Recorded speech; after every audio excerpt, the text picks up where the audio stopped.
दोस्तों, मेरा नाम शक्ति है और आज हम सुनने जा रहे हैं ट्रेन में घटी एक खौफनाक कहानी। आइए कहानी शुरू करते हैं। तब मैंने प्रतापगढ़ बेल्हा से 12वीं पास की थी और पैसेंजर ट्रेन से वाराणसी से प्रतापगढ़ लौट रहा था।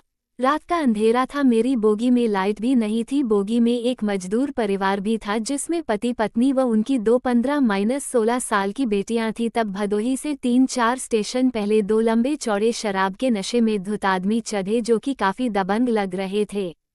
ट्रेन चलने पर कुछ देर शांत बैठने के बाद उन्होंने पूरी बोगी का मुआयना किया। फिर उन लोगों ने जमीन पर दुबक कर बैठी दोनों लड़कियों के साथ छेड़खानी शुरू कर दी। इस पर लड़कियां जोर जोर से रोने लगी व उसके कमजोर माँ बाप भी बेटियों को बचाने हेतु जोर जोर से चिल्लाने लगे। लेकिन ट्रेन के शोर व घोर अंधेरे के कारण बदमाशों की हरकतें जारी थी। अचानक ये सब देखकर मेरे जैसे मध्यम कद के युवा लड़के का खून खौल उठा।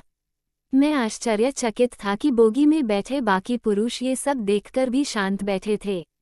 तब मैं अचानक उठा और बोगी में बैठे बाकी पुरुषों को बोला कि तुम सबने चूड़ियां पहन रखी है क्या?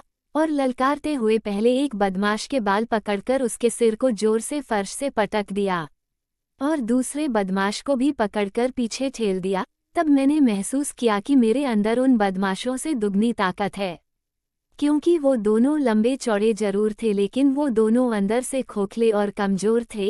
ये जानकर मेरे अंदर हौसला और बढ़ गया। मैं पैरों और मुक्कों से बदमाशों पर लगातार वार करने लगा। मैं हैरान था कि नशे में धुत दोनों बदमाश मेरे द्वारा हमले के बाद जमीन से उठ नहीं पा रहे थे।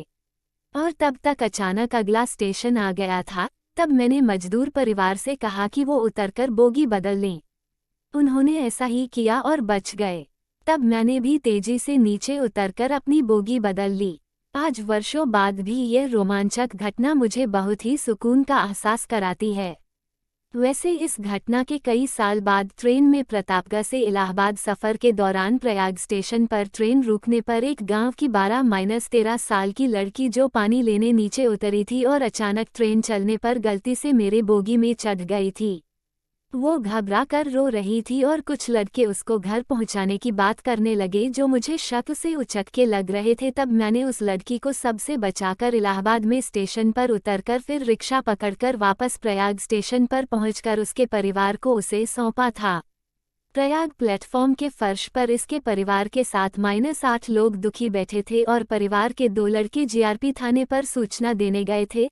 तब लड़की की मां ने रोते हुए मुझसे कहा था कि हमने तो सोच लिया था कि अब मेरी लड़की मुझे अब कभी नहीं मिलेगी।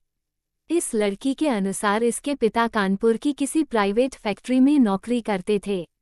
शायद समाज को इन्हीं छोटी छोटी खुशियों को बांटने का नाम ही जिंदगी है। अगर वीडियो अच्छा लगा तो लाइक, कमेंट और सब्सक्राइब जरूर करें। कल मिलते हैं एक नई कहानी के साथ। Thank you.